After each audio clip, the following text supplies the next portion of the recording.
Halo, Assalamualaikum warahmatullahi wabarakatuh, teman-teman semua.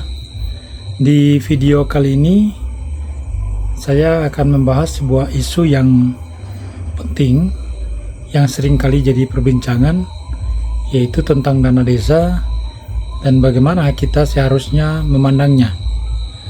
Jadi topiknya adalah dana desa jangan sampai atau jangan selalu dipandang dari kacamata korupsi.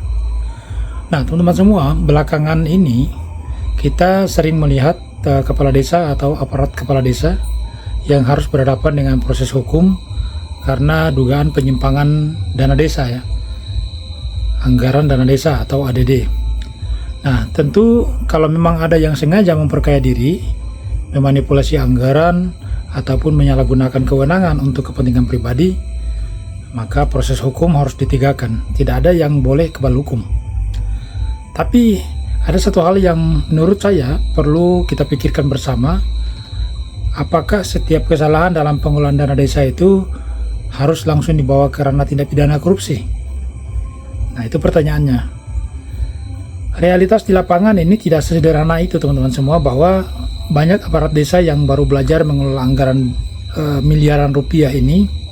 Mereka harus memahami aturan yang terus berubah, membuat laporan administrasi yang rumit. Kemudian sementara kemampuan sumber daya manusia di banyak desa itu masih sangat terbatas. Belum lagi pendampingan yang seringkali tidak maksimal. Nah, disinilah kita perlu membedakan mana yang benar-benar korupsi dan mana yang hanya kesalahan administrasi. Jangan sampai seorang kepala desa yang salah menyusun laporan ataupun terlambat mempertanggungjawabkan anggaran kemudian langsung dicap sebagai koruptor. Kalau memang tidak ada niat jahat, tidak ada keuntungan pribadi dan kerugian negara yang masih bisa dipulihkan, seharusnya pembinaan dan penyelesaian administrasi itu lebih diutamakan. Korupsi itu bukan hanya sekedar kesalahan penggunaan anggaran. Korupsi adalah perbuatan yang dilakukan dengan sengaja untuk menyalahgunakan kewenangan dan memperkaya diri sendiri ataupun orang lain yang dapat merugikan keuangan negara. Nah, unsur kesengajaan inilah yang seringkali harus dibuktikan secara cermat. Kalau semua persoalan ADD itu langsung diproses sebagai perkara korupsi, dampaknya tentu tidak kecil juga. Banyak kepala desa yang akan menjadi takut menggunakan anggaran dana desa ini. Program pembangunan menjadi lambat, pelayanan kepada masyarakat juga akan terhambat. Bahkan inovasi di desa itu akan mati karena semua orang akan takut mengambil keputusan.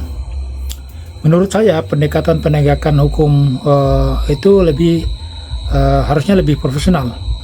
Aparat pengawas seperti inspektorat itu harus menjadi garda terdepan untuk melakukan pembinaan, memberikan kesempatan, memperbaiki administrasi, bahkan juga harus memastikan kerugian negara dipulihkan apabila memang terjadi kesalahan. Apalagi saat ini peran daripada APIP itu sudah menjadi tolak ukur, terutama dalam urusan ada tidaknya tindak pidana korupsi. Nah, jalur pidana itu harusnya menjadi pilihan terakhir atau dalam istilah hukum namanya ultimum remedium, bukan pilihan pertama Nah, namun berbeda ceritanya jika sejak awal ditemukan adanya markup anggaran, kemudian ada proyek fiktif, ada pemalsuan dokumen, ada suap, atau bahkan ada pembagian uang kepada pihak-pihak tertentu. Dalam kondisi seperti itu memang tidak ada alasan untuk memberikan toleransi. Penegakan hukum harus tetap tegas karena sudah masuk pada wilayah korupsi yang dapat merugikan masyarakat. Nah, pada akhirnya tujuan hukum itu bukan hanya sekedar menghukum orang sebanyak-banyaknya, tapi tujuan hukum itu adalah menghadirkan keadilan, memberikan kepastian sekaligus memberikan manfaat kepada masyarakat. Penanganan ADD ini juga harus mengikuti prinsip yang tadi prinsip keadilan itu. Kesalahan administrasi dibina, kerugian negara dipulihkan, tapi pelaku korupsi benar-benar berniat jahat tetap harus dihukum secara tegas.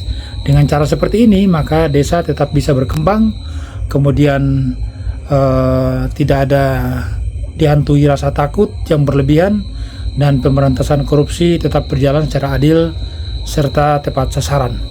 Mungkin itu yang dapat saya berikan pendapat pada kesempatan video ini. Terima kasih. Assalamualaikum warahmatullahi wabarakatuh.